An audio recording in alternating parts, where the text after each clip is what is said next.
Hey guys. Today wanted to go ahead and start doing some of my year-end videos, and so we're going to start today with my 24 favorite albums of 2024. And this is a little bit kind of all over the place in terms of genres and styles, and so let's go ahead and get into it. So, I'm not necessarily saying these are the best albums of the year. I'm just saying these are the ones that I would consider my favorites, the ones I've, played the most this year. And so let's go ahead and start with number 24. I'm sure a lot of people have this one higher. I'll get into that in a minute. But number 24 for me is the Tortured Poets Department by Taylor Swift. I like Taylor Swift. I do. I like the Tortured Poets Department, but probably don't love it. And it's nothing wrong with the music. It's nothing wrong with the production. It's the lyrical content. This was a deeply personal record for her, and it's very uncomfortable to listen to for me. She's talking about events that actually happened, arguments that actually took place, details of things, just things that we as fans just don't need to know about, And I get needing to heal from whatever happened, but at the same time, it's just, I don't know, it just feels crass in a lot of places, and I'm not a big fan of it. That said, again, the music, the production, I mean, it's great. It's a modern day Taylor Swift album, and if you like Midnights or any of the other more recent stuff, chances are you're going to like that too, if you can handle the lyrical content. So, all right, next up, this is Everything I Thought It Was by Justin Timberlake. I've actually really enjoyed this. I'm not a huge fan of a lot of Timberlake's later stuff. I did like Man of the Woods, but this one, I feel like he got a little bit something back, a little bit extra creative fire.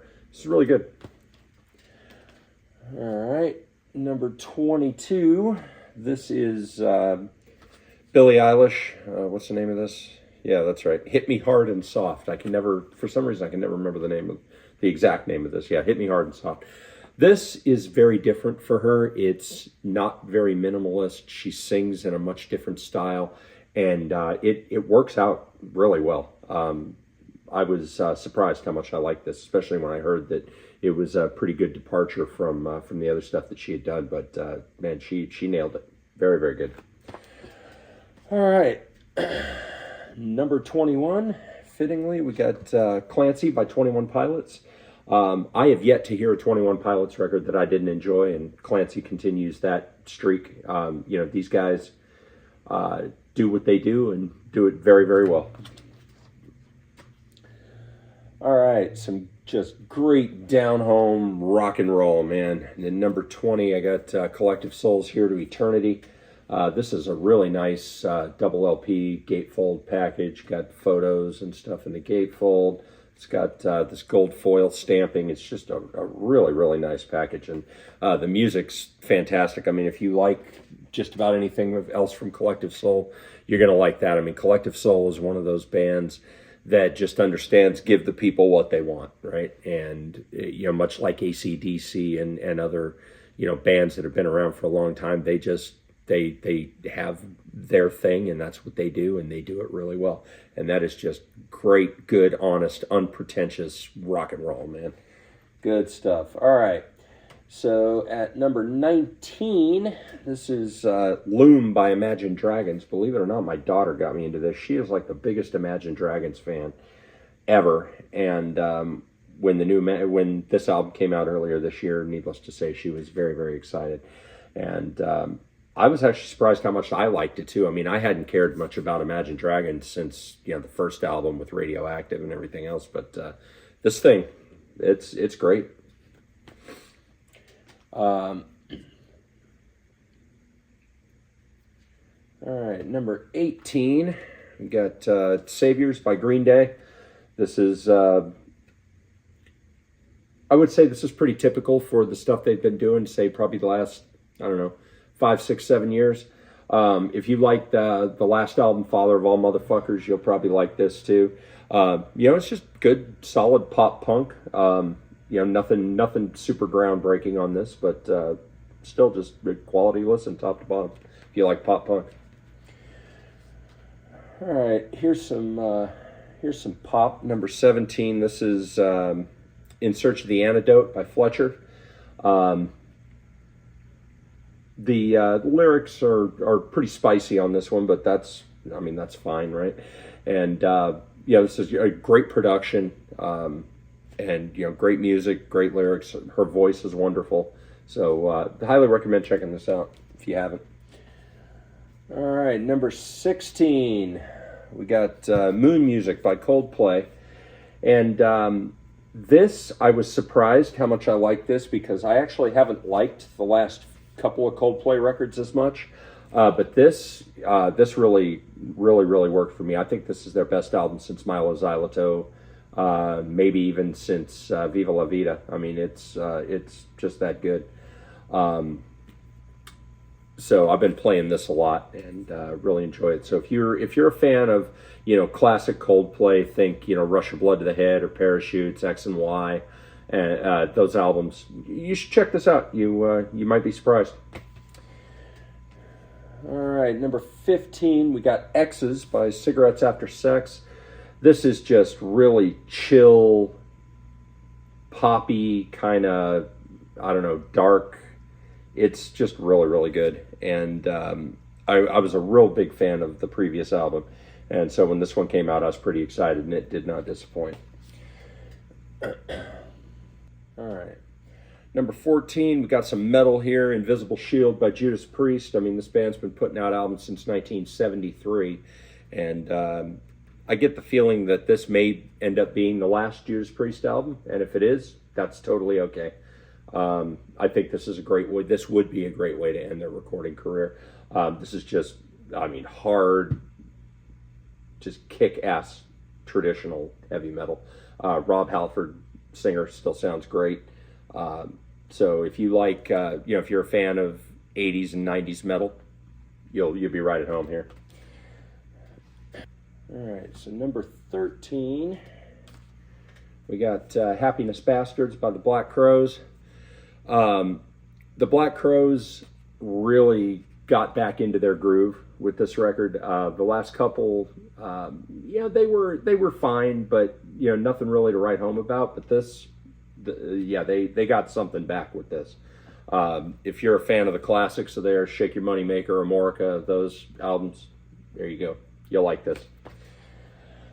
All right, next up, some of the best folk music that a Brit should ever be allowed to create. Some of the best Americana style folk music that a British man should ever be able to create. This is Mark Knopfler, One Deep River. And, Mark Knopfler's solo career has always been something that I've stayed up on. The man never disappoints, and he continues to just dig deep and find very engaging ways to create Americana that tells just brilliant stories and really pulls you in. And I cannot recommend this enough. If you're in a chill mood and you just want something that you can focus on and something that you can just kind of get lost in, this is a good choice. All right, number 11, we got Sabrina Carpenter's Short and Sweet. This is absolutely phenomenal pop. It's so good. And, I love her voice. I actually remember Sabrina Carpenter when she was the best friend on Girl Meets World, and she also did the theme song for that. I've got teenagers now who like to watch Girl Meets World back when they were small. And so, that was my first introduction to her, but it's great to see her having some success on the pop charts and being popular and everything. So, this is phenomenal pop. Great singing, great songwriting, great production, the whole package. Just wonderful. Okay, we're down to the top 10. So number 10, we got Dark Matter by Pearl Jam. I think that this is probably their best album probably since the Avocado record in 2006, the self-titled album. This is just them firing on all cylinders again. Just a newfound burst of creativity. And, I really liked the last album too, Gigaton, but this one is even better. So great to see that these guys still, have it and still have a creative fire after, as many years as they've been doing this. But yeah, this is killer. All right, number 9. These guys have been around for a very long time and continue to do what they do and do it so well. This is Nonetheless by the Pet Shop Boys. So much of modern pop owes a debt of gratitude to the Pet Shop Boys, and these guys continue just showing up and showing how it's done. I wouldn't say that this sounds like their well-known 80s material. It's definitely more modern. The Pet Shop Boys never get stuck in a particular time period. They're always moving, always trying something new, always doing something different. And but at its core, this is still very much Pet Shop Boys. And when you listen to it, you'll understand what I tell you. Yeah, cannot recommend this enough. All right, number 8, we got some throwback soul. This whole thing with kind of neo souls. New bands that are creating this like psychedelic style soul that harkens back to the 60s and 70s. A lot of it's coming out on labels like Coal Mine and Daptone and that sort of thing. There are a lot of bands that are starting to do this, but man, this one really stuck out for me this year. This is Hold Your Horses by Karate Boogaloo. I love this kind of die cut outer sleeve that it's got. It's really, really cool. And so, if you're a fan of, bands, I don't know, like the Monophonics and Kelly Finnegan or, anything that comes out really on Coal Mine recently, this is a Coal Mine album, and you'll love this. If you haven't heard this, check it out. All right. At number 7, we've got The Great Imposter by Halsey. Halsey is another one of those artists, modern artists, that has just always hit the right chords with me. And, her styles and sounds have changed over the years, but always for the better, in my opinion. And she just continues on with this. This is, again, an excellent pop album, great songwriting, great production, whole 9 yards. This is the complete package. Excellent, excellent record. Wouldn't be surprised to see this at number 1 on a lot of people's lists. All right. Number 6, we got Frog in Boiling Water by Dive. So Dive is probably a textbook definition of what people think of when they think of indie rock, quote unquote indie. Although this came out on Fantasy, so it's not really an indie label, but it's that sound. And Dive's got a bit of, I don't know, to me it's always sounded a bit beachy. But I've been a fan of Dive since the beginning. When their first album, Ocean, came out, it was probably one of my most listened to albums for years. And so I've kept up on every Dive album that's come out since. And there's yet to be one to disappoint me, and this one is no exception. This thing is phenomenal. All right. Down to the top 5 here. All right, here's another retro soul album that is just unbelievable. This is Got a Story to Tell by These Sacred Souls. This came out on Daptone, and I have been spinning the ever-loving shit out of this since it came out. It's so good. So if you're a fan, again, of a lot of this modern, psychedelic neo soul that's coming out, there's a 100% chance you'll love this if you haven't heard it. All right, number 4. This one, I wasn't ready for how much I like this one. This is I Love You So Fucking Much by Glass Animals. I just get consumed when I talk about this album because it just takes over me every time I spin it.